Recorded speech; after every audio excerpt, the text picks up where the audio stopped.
Hola amigos, es un placer poder saludarles y compartir con ustedes un tema tan importante, básico, fundamental y piedra angular del cristianismo, la justificación por la fe. Para ello, en la lección de esta semana nos basaremos en Romanos capítulo 3, versículos 19 al 28. Bienvenidos a Orientaciones para Maestros de Escuela Sabática. Para una mayor comprensión, lo primero que necesitamos hacer es leer la totalidad del texto de una manera vívida y sentida. En su estudio personal, hágalo varias veces, intentando identificar las ideas que en este caso presenta Pablo, anotándolas en un papel o computador. Una vez hecho esto, ordene las ideas en un bosquejo, dándole un sentido lógico, pero apegado al texto.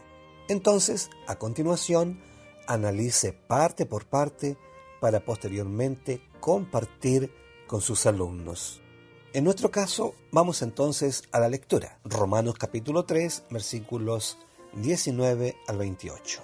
El texto dice: pero sabemos que todo lo que la ley dice, lo dice a los que están bajo la ley, para que toda boca se cierre y todo el mundo quede bajo el juicio de Dios, ya que por las obras de la ley ningún ser humano será justificado delante de él, porque por medio de la ley es el conocimiento del pecado. Pero ahora, aparte de la ley, se ha manifestado la justicia de Dios, testificada por la ley y los profetas. La justicia de Dios por medio de la fe en Jesucristo, para todos los que creen en Él, porque no hay diferencia, por cuanto todos pecaron y están destituidos de la gloria de Dios, siendo justificados gratuitamente por su gracia, mediante la redención que es en Cristo Jesús, a quien Dios puso como propiciación por medio de la fe en su sangre, para manifestar su justicia a causa de haber pasado por alto en su paciencia los pecados pasados, con la mira de manifestar en este tiempo su justicia, a fin de que Él sea el justo y el que justifica al que es de la fe de Jesús. ¿Dónde pues está la jactancia? Queda excluida. ¿Por cuál ley? ¿Por la de las obras? No, sino por la ley de la fe. Concluimos pues que el hombre es justificado por fe sin las obras de la ley. ¿Notaron las ideas que presenta Pablo en este texto? Son varias. Nos habla de la ley, la justicia de Dios, la fe en Jesucristo. Nos presenta que la redención del hombre es por la gracia de Dios mediante el sacrificio de Jesús. Dice que Dios nos justifica por la fe en Jesús y que pasa por alto nuestros pecados pasados. Entonces Pablo concluye que el hombre es justificado por la fe sin las obras de la ley. Vamos ahora a nuestro bosquejo. Esto se podría hacer de varias maneras, pero ahora les presento el siguiente. A modo de introducción, podríamos recordar lo que estudiamos en la lección anterior y que aquí se encuentra en el versículo 23. El texto dice: por cuanto todos pecaron y están destituidos de la gloria de Dios. Esto es esencial para comprender lo maravilloso y profundo que es el Evangelio. Así como Pablo había dicho que el Evangelio es poder de Dios para todo aquel que cree, aquí dice que todos han pecado. Como consecuencia, todos quedan destituidos de la gloria de Dios. No hay nada que el hombre pecador pueda hacer, ni tampoco hay diferencias. Da lo mismo que el hombre sea judío o gentil. El ser humano en su totalidad es transgresor. Y la ley testifica esto. Es por eso que entre los versículos 19 al 21, primera parte, Pablo presenta primeramente la función de la ley, cosa que al parecer los judíos no tenían muy claro, teniendo un concepto erróneo de ello, pensando que podían cumplirla y por ende ser justificados. Y de eso se jactaban. Pero aquí Pablo se da tiempo para explicar cuál era el papel de la ley. Así que lo siguiente que tenemos que hacer es explicar la función de la ley. En los versículos 19 y 20 leemos: pero sabemos que todo lo que la ley dice, lo dice a los que están bajo la ley, para que toda boca se cierre y todo el mundo quede bajo el juicio de Dios, ya que por las obras de la ley ningún ser humano será justificado delante de él, porque por medio de la ley es el conocimiento del pecado. Lo primero que tenemos que explicar en este punto es el concepto de ley, pues Pablo lo usa en un sentido amplio como lo entendían los judíos de su época y no como lo entendemos nosotros hoy, lo cual nos puede provocar confusión al leer o interpretar. El término que Pablo usa es Torá, palabra hebrea que se traduce como ley y que se refiere a las instrucciones contenidas en los primeros 5 libros escritos por Moisés. A estos libros nosotros los conocemos con el nombre de Pentateuco. Sin embargo, en el judaísmo, esta palabra también se usa en un sentido más general, refiriéndose a todas las enseñanzas del Antiguo Testamento. Y por supuesto, este concepto también incluye a la ley moral o 10 mandamientos y a las leyes ceremoniales, civiles o de instrucciones en general que se encontraban en el Pentateuco. Como ustedes pueden notar, el concepto es amplio y lo podríamos resumir como refiriéndose al sistema total del judaísmo. Es decir, el concepto ley abarca todas las enseñanzas del judaísmo expresadas en leyes y reglamentos. En el versículo 19, Pablo dice: pero sabemos que todo lo que la ley dice, lo dice a los que están bajo la ley. ¿Qué significa estar bajo la ley?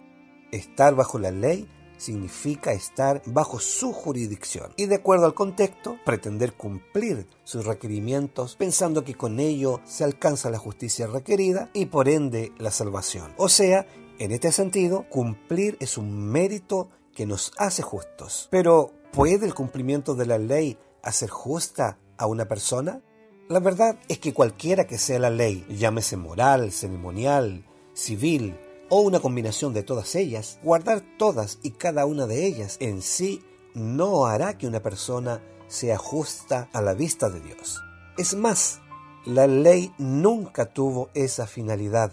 Entonces, ¿cuál es la finalidad de la ley? Pablo es claro en responder: porque por medio de la ley es el conocimiento del pecado. Versículo 20.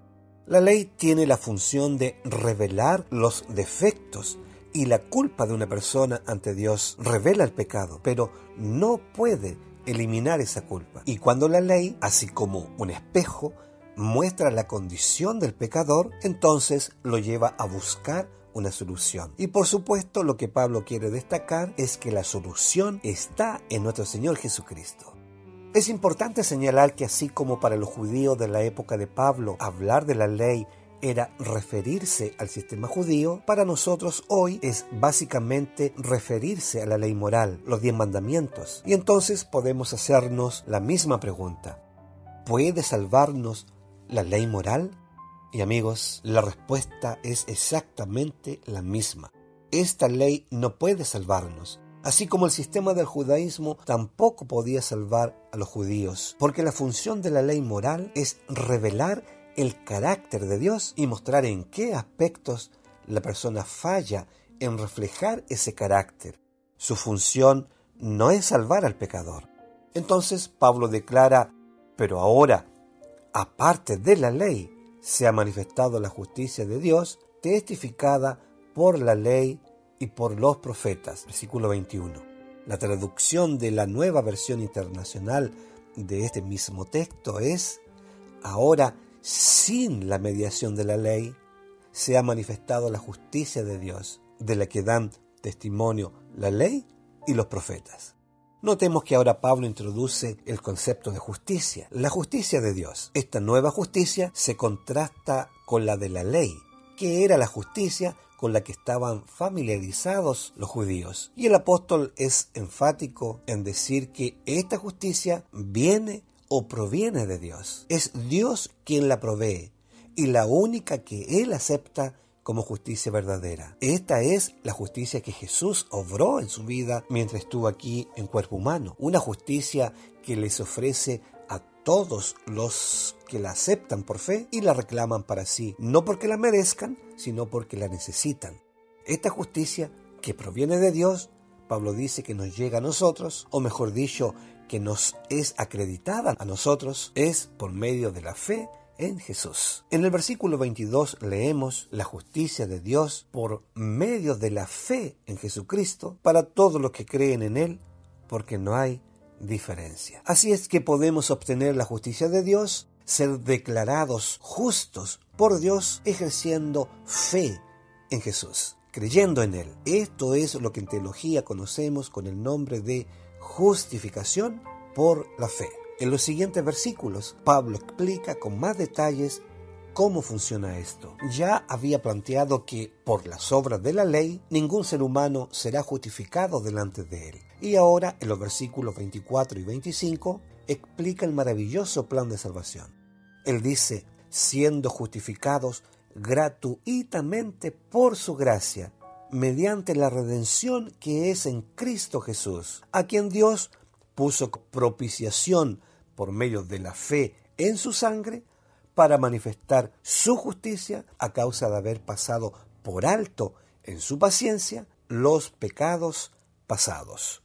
El texto dice que somos justificados gratuitamente por su gracia. Aquí hay un énfasis muy importante. Dice que la justificación o salvación es gratis y también que es por su gracia. La palabra gracia significa un don inmerecido. También se puede traducir como regalo. Un regalo es algo que usted o yo recibimos sin tener que pagar absolutamente nada. Es gratis. Y cuando algo es gratis, significa que no se paga absolutamente nada. Si usted pagara algo, ya no sería gratis. Sería barato, pero no gratis. Es como si yo le dijera, usted puede realizar este viaje con todo incluido por 10 días y solamente tiene que aportar $1 o 1 centavo. Eso ya no sería gratis, es muy barato, casi un regalo, pero no gratis porque tuvo que aportar $1. Pero cuando yo le digo que es gratis, es de gracia, ya no tiene que aportar absolutamente nada. Es por eso que la justificación no es por obras, sino por la gracia de Dios. Somos justificados gratuitamente por su gracia.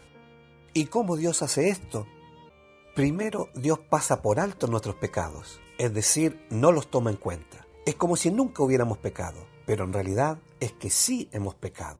Es aquí, en este punto, cuando ejercemos fe en la justicia de Cristo y su sacrificio, y Dios manifiesta su justicia declarándonos justos. ¿Cómo ocurre esto? El texto dice que es mediante la redención que es en Cristo Jesús, que Dios lo puso como propiciación. La redención alude al hecho de pagar un precio para liberar a un esclavo. Y la propiciación alude al hecho de expiar los pecados colocando la sangre de un chivo sin mancha y defecto sobre la tapa del arca del pacto llamado propiciatorio durante el día de la expiación, que era un día de juicio y de perdón. Cuando se hacía la expiación, se limpiaba el santuario de los pecados acumulados durante todo el año de todos los pecadores que ejercían fe en ese rito, que en realidad simbolizaba la muerte expiatoria de Cristo.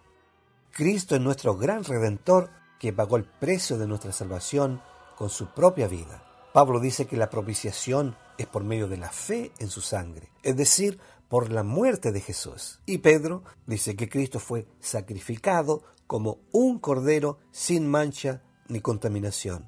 Literalmente leemos en 1 de Pedro, capítulo 1, versículo 18 al 20, lo siguiente. Sabiendo que fuisteis rescatados de vuestra vana manera de vivir, la cual recibisteis de vuestros padres, no con cosas corruptibles, como oro o plata, sino con la sangre preciosa de Cristo, como de un cordero sin mancha y sin contaminación, ya destinado desde antes de la fundación del mundo, pero manifestado en los postreros tiempos por amor de vosotros. La expresión fuisteis rescatados se refiere a la redención, al precio que tenía que pagarse por un esclavo para liberarlo, o para rescatar a una persona o propiedad. Pero Pedro es claro en señalar que este rescate tiene que ver con nuestra vida pecaminosa. Dios nos rescata del pecado y sus consecuencias. ¿Y cómo lo hace? Pagando un precio. ¿Y cuál es el precio? No es oro ni plata. No son cosas materiales. No son obras ni actos de bondad, ni el cumplimiento de ningún requerimiento, sino la preciosa sangre de Cristo. Es decir, el precio pagado es el sacrificio de Cristo en la cruz del Calvario. Y esto Pedro lo compara con los sacrificios que se llevaban a cabo en el santuario judío para simbolizar el plan de salvación. En el santuario todos los días se realizaban 2 sacrificios de un cordero sin mancha, uno en la mañana y otro en la tarde, y una vez al año se realizaba el conocido Día de la Expiación, donde se purificaba el santuario de todos los pecados acumulados del año con la sangre de un chivo. Esta sangre llegaba hasta el lugar santísimo, donde estaba el arca del pacto que contenía los 10 mandamientos que el pecador había transgredido. La tapa del arca del pacto se llamaba propiciatorio. Notemos que Pedro también dice que el sacrificio de Cristo había sido programado por Dios desde antes de la fundación del mundo y que ahora se manifestó por amor. Sí, la base, la motivación del rescate del pecador, del plan de salvación, de la justificación, es el amor. Por eso el apóstol Juan registra las maravillosas palabras de Jesús cuando le dijo a Nicodemo: porque de tal manera amó Dios al mundo, que ha dado a su Hijo unigénito, para que todo aquel que en él cree no se pierda, mas tenga vida eterna.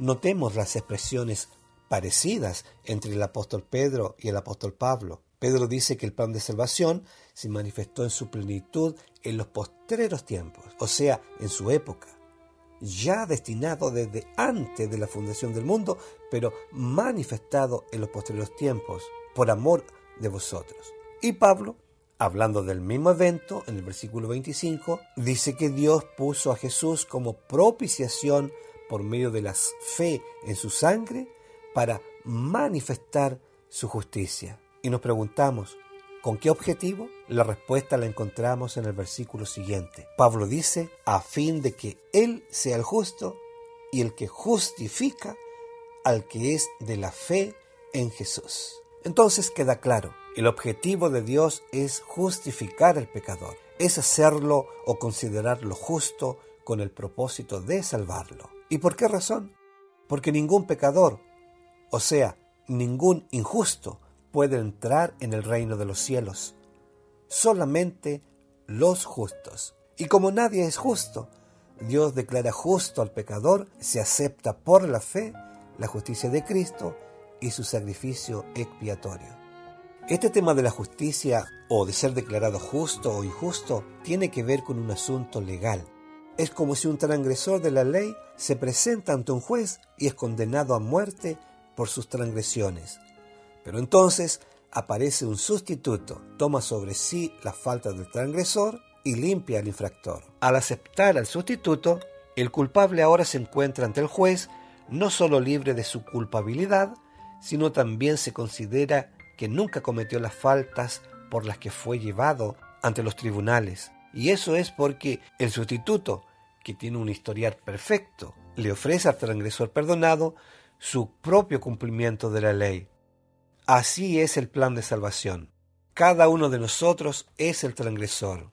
El sustituto es Jesús, que tiene un historial perfecto. Él se presenta ante la corte en nuestro lugar y su justicia es aceptada en lugar de nuestra injusticia.